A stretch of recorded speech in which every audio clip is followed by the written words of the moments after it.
So I tend to like to record myself when I start having these little revelations and ideas and thoughts and whatnot, because I love to kind of go back and, see where my mind was at, like how was I thinking. I don't know, just see the progression of my thinking around these things. So I'm sitting here, I had this intrusive thought that popped into my head, and I immediately dismissed it, because I already know those intrusive thoughts, that's not mine. I don't claim them. I know that I'm a child of God, and as a child of God, I don't receive whatever those thoughts are. And so in the midst of that, I decided to start, just kind of praising and worshiping, because it kind of helps me to reset when I have those kind of experiences of, those intrusive thoughts. So I decided to, praise and worship, to, align my thoughts and mind back to, to God. And I'm just sitting here thinking, how awesome and amazing he is, and how just wonderful and incredible he is, and how, despite everything, he loves us, he cares about us and whatnot. And it made me start thinking about those people who question, why did God create us? Why even create us, knowing that the world would look the way it looks? Why create us when it's going to fall apart and be crazy and all kinds of nonsense? And I'm just sitting here thinking, why are we questioning that? Why do we want to question why we exist? I'm grateful that I exist, at least. I am grateful that I exist. And, when you think about it, that God's vision and plan wasn't this. This wasn't it. This is not what he had planned for when he created us, but because he loves us so much, because he cares about us so much, he decided to give us the freedom to choose, period. And, it makes me think, if he did not allow us the freedom to choose, that's manipulation, that's controlling, that's, anything that is against anything that he is. He's not that kind of being. He's not going to control you. He's going to allow you to make the kind of choices you make. And he's doing that with the understanding that those decisions might not necessarily align to his vision, and he was okay with that. Because he still saw some good. So, I don't necessarily question the existence of us, I don't at all. But, just thinking further into it, by having that choice, it's unfortunate that, we're living in those consequences. The consequences of those choices that are made by individuals who don't want to align with him, don't want to align to his word, don't want to align to his vision and thinking, whatever. So I was just sitting here thinking, so sad for those who are deciding to do that, to walk in his way, be aligned to him, just connect with him, because we have to deal with the residual of those who do have choice and decide to make the choice that they feel is right for them, because again, we all have choice. They're choosing what direction is right for them, but everybody else has to deal with the residual. And and that's the unfortunate thing. So that aligns to those people who always want to come back and say, why does bad things happen to good people? Because we're dealing with the residual. We're literally dealing with the backlash of people making decisions every day that don't align to God. I mean, there's and then we want to blame God. God didn't do none of that. God just gave us choice. And then other people are choosing what actually has consequences. It's almost okay, God says, all right, I'm going to create a stove, but don't touch the stove. I'm going to create it, but don't touch it. And people want to touch it. Bruh, you're going to get burned. Then you get burned, you catch on fire, everybody catch on fire, and then everybody was like, God, why'd you do that? I literally just told you not to touch that. I'm sorry, because it's like that's what happens. We're just literally dealing with the backlash and residual of everybody doing, making choices and decisions that goes against God. But yet we want to blame him. We want to say it's his fault. We want to say it's him. It's why, things are going, crazy.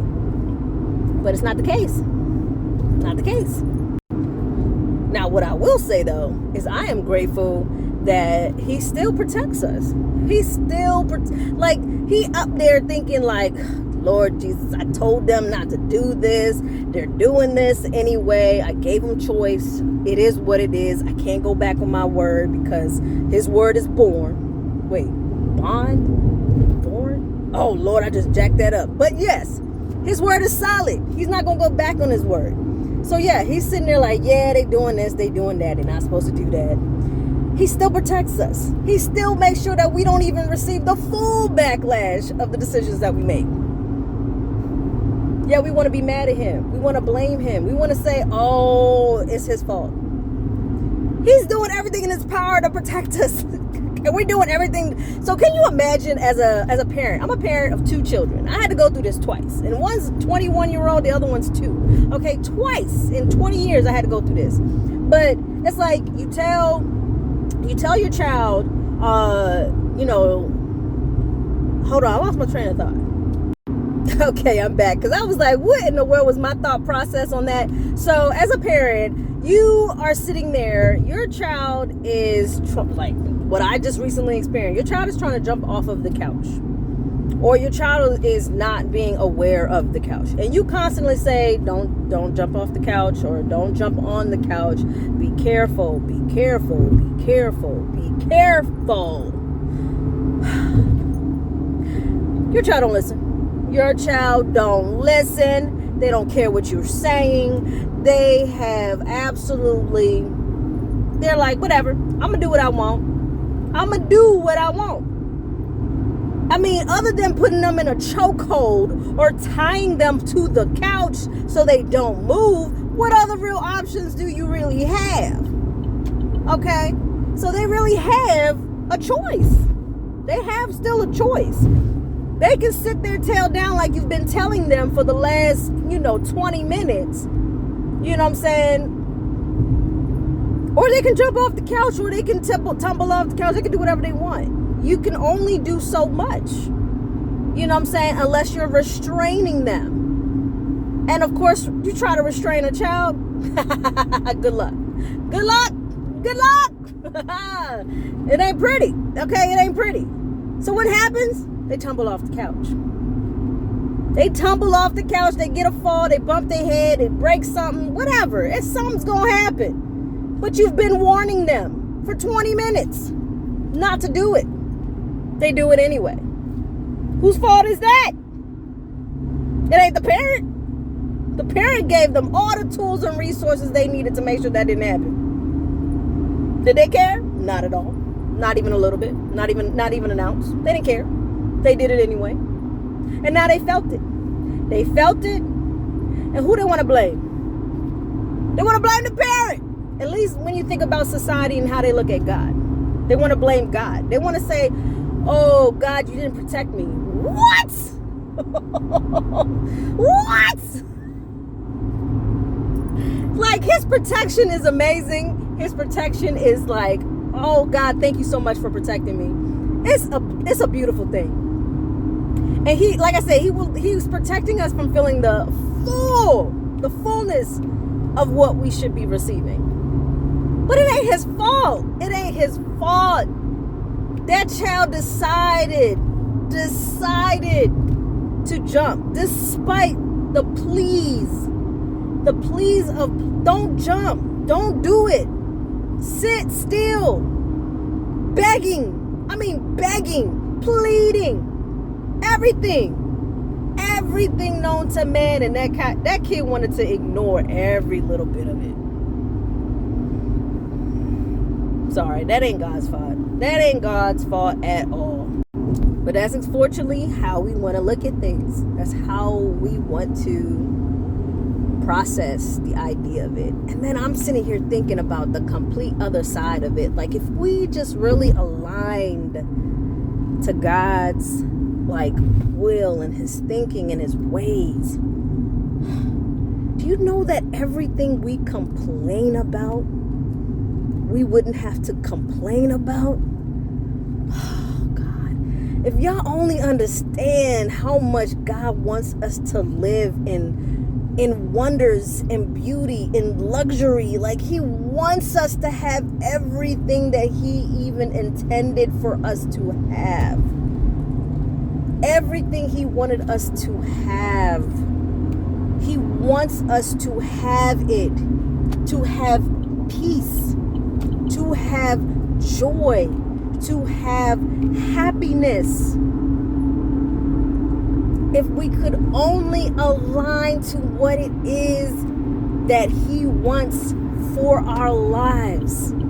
But no one wants to do that. And everyone wants to complain why we don't have it.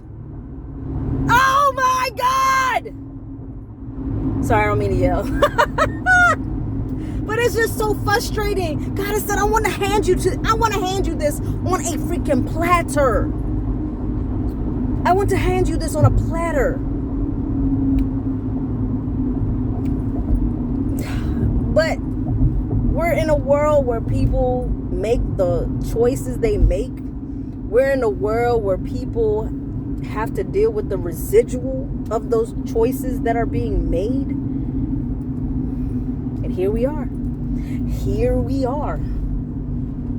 Just feeling numb to the world. Numb to everything. Numb to just life. Life is not fun at all. It's not. Some people are even struggling to even stay here. You know, I'm one of those persons that struggled to stay here. Before I found King Jesus, I struggled to even want to stay here. You know, contemplating, you know, suicide, contemplating, you know, what life would be like if I wasn't here, how much better life would be for other people. Because I didn't love myself. I didn't know that I was worthy or anything great about me. I thought I was just, but when I realized that I am a child of God, and I realize how much he loves me, how much he wants to love on me, protect me, cover me, guide me, direct me, like the best father figure you could ever think about. Like the best father figure that you can even imagine. Like, think about the best dad award. Like all the things that encompasses that best dad award. Oh my gosh, he fits it to every T. And then some. And then some. Because you can't put him in a category. You can't fit him in a box. He's just that great. He is just that great. It's amazing. It's absolutely amazing. But yeah, so that's just kind of like, yeah, my understanding of what's going on in this world. And, you know, we're just living it at this point. But, you know, I'm just grateful that he continues to cover me, continues to watch over me, continues to do what he does in my life for my family as I continue to pray.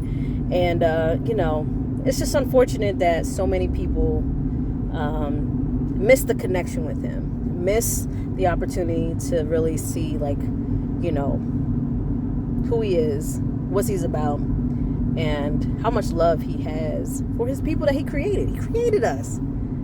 You know, I mean, I can't speak for all parents because I've been seeing some parents out here that I'm just wondering, why did you even have children? Okay, so he's not like them. He's not like them. He got nothing to do with them type of people. You know, he's the parent of the year, parent of the century, parent of the decade. He loves the people he created. He loves every individual, even the individuals that are making the choices that they make, that go against what he believes, what he wants, what his vision was for all of us. He still loves us. He still loves us. still watches over us and still makes sure that we're not dealing with the full ramification of the things that are happening, the choices that are being made. He still continues to protect us. You know what I'm saying? And it's unfortunate things do happen. But some things are just literally out of that control, because then if he decides to put his hands on certain things, then he's going against his word.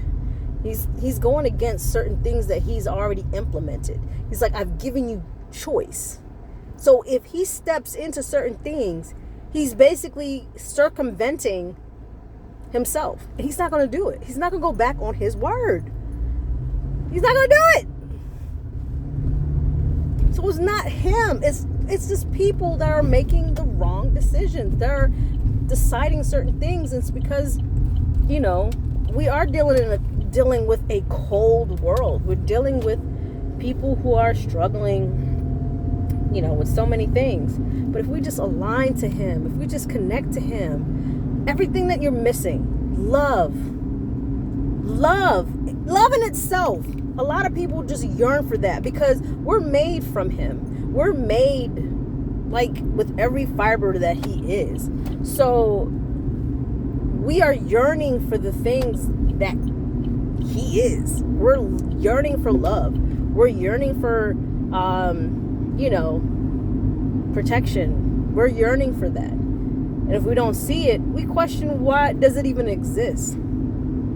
It's like, you got to go to the source of all of that. You have to go to the one who created us, that has it.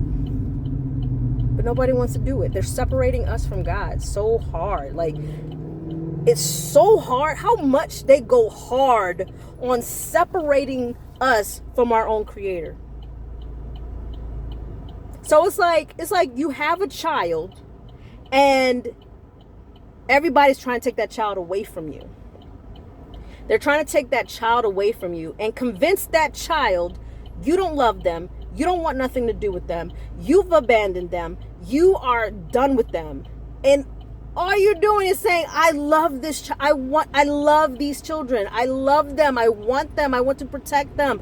I want to care for them. But society will have you believe otherwise. Society will have you think otherwise. It's just so frustrating. It's just so frustrating. That's all I gotta say.